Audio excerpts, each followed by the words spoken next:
Hey guys, কেমন আছো? আশা করি ভালো আছো। আবারও নিয়ে চলে এলাম নতুন একটা ভিডিও। ভালো লাগলে লাইক কমেন্ট করবেন আর সব বন্ধুদের কাছে ভিডিওটা পুরোপুরি শেয়ার করে দেবেন। আর যাই হোক, ভিডিওটা পুরোপুরি দেখবেন, টেনে টেনে দেখবেন না, তাহলে কিছুই বুঝতে পারবেন না। দেখো, আমি এখানে লোটে মাছ নিয়ে এসেছি, 1 কিলো লোটে মাছ।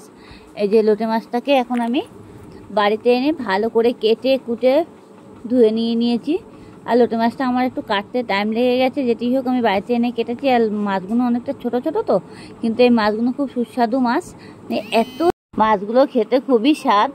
আর যাই হোক, আমি এখন মাছগুলো ভালো করে ধুয়ে বেছে কেটে কুটে আমি পাত্রের মধ্যে নিয়েছি। আর মাছগুলো এত ছিলিপ করছিল ধোয়ার সময়, সে আর কী বলবো। যাই হোক, ভালো করে আমি ধুয়ে নিয়েছি। আর একটু ধুতে হবে একটু টাইম দিয়ে, এমনি স্লিপ করে। এমনিতে লোটে মাছগুলো খুব নরম আর খেতেও খুবই স্বাদ। আর আমি এখন এই মাছটাকে কাঁচা রান্না করব, নুন হলুদ মাখিয়ে। কীভাবে করব, কেমনভাবে করব, সেটা আপনাদেরকে দেখানো হবে। যাই হোক, চলো পুরোপুরি ভিডিওটা দেখবেন, টেনে টেনে দেখবেন না। দেখো, মাছগুলো এত সফট, পুরোপুরি সফট মাছগুলো। লোটে মাছ এত সফট হয়, আর জ্যান্ত হলে আরও বেশি ভালো লাগে। যেটি হোক, জ্যান্ত পাবো কোথায়? এখন তো আমাদের এখানে সমুদ্র নেই যে জ্যান্ত মাছ ধরবো আর খাবো, সেরকম তো কোনো ব্যবস্থা নেই না। যাই হোক, আমি এখন দোকান থেকে কিনে নিয়ে এসেছি, বাড়িতে এনে কেটে কুটে নিয়েছি। এবার আলু দিয়েছি, আলুগুলো হালকা হালকা করে কেটে নিয়েছি। এই দেখো, একদম ভালো করে আলুগুলো খোসা ছাড়িয়ে হালকা করে কেটে নিয়েছি। নিয়ে এই টমেটো দিয়েছি, এখানে 2খানা টমেটো আছে, টমেটোগুলোও হালকা করে কেটে নিয়েছি। আর এখানে পেঁয়াজ দিয়েছি, 3খানা পেঁয়াজ দিয়েছি, দেখতেই পাচ্ছ। আর এই লঙ্কা দিয়েছি। আপনারা লঙ্কাটা চাইলে কমাই খেতে পারো, অসুবিধা নেই। যেটি হোক, আজকে আমি লঙ্কাটা একটু বেশি দিয়েছি। মাছটাকে একটু চচ্চড়ি মতন তৈরি করব তো, সেই কারণে। মাছটা খেতেও খুবই স্বাদ হবে। দেখো, আমি একটা কড়াই নিয়েছি, তাড়াতাড়ি করে মাছটাকে আগে ঢেলে দিয়ে দিলাম। মাছটাকে ঢেলে দিয়ে এবার যে মশলাগুলো সবজিগুলো আমি কেটেছি সবগুলো আমি এর মধ্যে দিয়ে দেব। এখন এই যে কড়াইটা আমি বসিয়ে মাছগুলো ঢেলে দিয়ে এবার সবজিগুলোও আমি দিয়ে দিচ্ছি। যা যা কেটেছিলাম, পেঁয়াজ, লঙ্কা, রসুন, টমেটো, আলু, সবগুলো আমি একসাথে দিয়ে দেবো।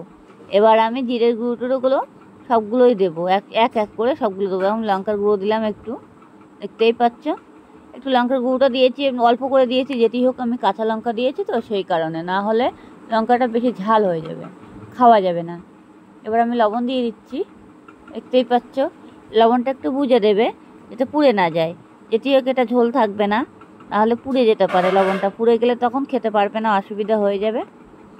যাই হোক, এবার আমি হলুদ দিয়ে দিলাম। হলুদটাও সেই বুঝে দেবে, তখন অনেক সময় হলুদ গন্ধ বেরোলে খাওয়া যায় না, পুড়ে যায়। সেইভাবে একটু বুঝে বুঝে মশলাগুলো দিয়ে দেবে। যেটি হোক, এটাকে আমি এবার জিরের গুঁড়ো দিয়ে দিলাম। জিরের গুঁড়ো দিয়ে এটাকে ভালো করে মাখবো। যেটি হোক, আমি এখনও তেলটা দিইনি, এবার তেলটা একটু বেশি করে দেবো। সরষের তেলটা একটু বেশি করে দিতে হবে, যাতে মাছগুলো একদম পুরো গোটা গোটা থাকবে, কোনো পুড়ে যাবে না। আর খেতেও খুবই স্বাদ লাগবে, পুরো ভাজা ভাজা মতো হয়ে যাবে। দেখতেই পাচ্ছ, দেখো আমি তেলটা দিয়ে দিয়েছি, অনেকটা বেশিই তেল দিয়ে দিয়েছি। এবার এটাকে ভালো করে আমাকে মাখতে হবে, সুন্দরভাবে মশকে মেখে নিতে হবে। সব মশলাগুলো একদম পুরো মাছ আলু দিয়ে পুরোটাই মাখা হয়ে যাবে। আর এতটাই মশকে মাখতে হবে, পেঁয়াজগুলো যেন গোটা না থাকে, সব পুরো ভেঙে ভেঙে যায় যেন, সেরকমভাবে মাখতে হবে। ভালো করে মেখে তারপরে আমি এটাকে জল দেবো। যেটি হোক, আমি এখনও ভালো করে মাখা হয়নি, ভালো করে মেখে নিতে হবে এটাকে আমার সুন্দর করে। দেখতেই পাচ্ছ, দেখো কত সুন্দর করে আমি মেখে নিয়েছি। এই যে দেখেছো, একদম পুরো এক জায়গায় হয়ে গেছে। আর পেঁয়াজগুলো পুরো ছাড়া ছাড়া হয়ে গেছে, কোনো গোটা গোটা নেই। আর গোটা গোটা থাকলে হবে না, পেঁয়াজগুলো গোটা গোটা থাকলে তাহলে একদম এক এক সাইডে গিয়ে হয়ে যাবে।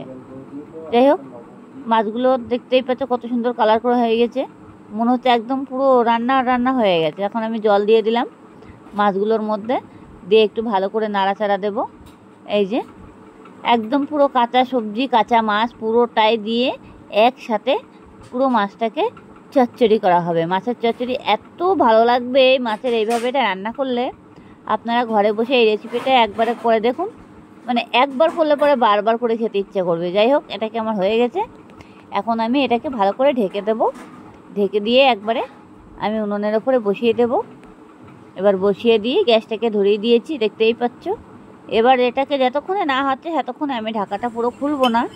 যেটি হোক, এটাকে আমার হয়ে গেছে অলরেডি। দেখতেই পাচ্ছ। এবার আমি একটু খুলে দেখে নিচ্ছি। এটা তো ঝোলটাও নেই, ঝোলটা পুরো চচ্চড়ি হয়ে গেছে। আর একটু জাল দিতে হবে হালকা। আপনারা চাইলে মিট মশলাও দিতে পারো, গরম মশলাও দিতে পারো, কোনো অসুবিধা নেই। যেটি হোক, আমি আজকে একটু গরম মশলা দিয়ে দেবো। আমাদের অবশ্য গরম মশলা বেশি পছন্দ করে না, তাহলেও আমি গরম মশলাটা আজকে দেবো। বাড়িতে জিজ্ঞাসা করে দেখলাম যে গরম মশলা দিতে পারবো কি না। এবার আমি গরম মশলা দিচ্ছি। দেখো এই দেখো, অল্প অল্প করে হালকা হালকা করে পুরোটাই ছড়িয়ে দেবো। দেখেছো, একটু একটু করে দিয়ে দিলাম। দিয়ে এটাকে গরম মশলা দিয়ে আমি এখন গ্যাসটাকে হালকা একটু কমিয়ে দেবো। যেটি হোক, আমার মাছের ঝালটা হয়ে গেছে অবশ্য, দেখতেই পাচ্ছ একদম পুরোপুরি। আর একটু হালকা জাল দিতে হবে। দিয়ে পুরো আপনারা চাইলে মনে করবে যে একটু থপথপে রাখতে পারো, কোনো অসুবিধা নেই। যেটি হোক, আমি এটাকে একটু ঢেকে দেবো যাতে গন্ধটা বাইরে না যায়। এবার আমি খুলে নিচ্ছি। দেখতে পাচ্ছ কত সুন্দর কালার চলে এসেছে। একদম পুরোপুরি আমার তরকারিটা অলরেডি হয়ে গেছে। এর আর কোনো কিছুই মানে করার নেই। জাস্ট খুন্তি দিয়ে এক ফোঁটা করে তুলতে হবে আর সবার পাতে পাতে দিতে হবে। এত টেস্টি এই লোটে মাছের ঝাল, কি বলবো আপনাদের। যাই হোক, ভালো লাগলে লাইক কমেন্ট করবেন আর সব বন্ধুদের কাছে ভিডিওটা পুরোপুরি শেয়ার করে দেবেন।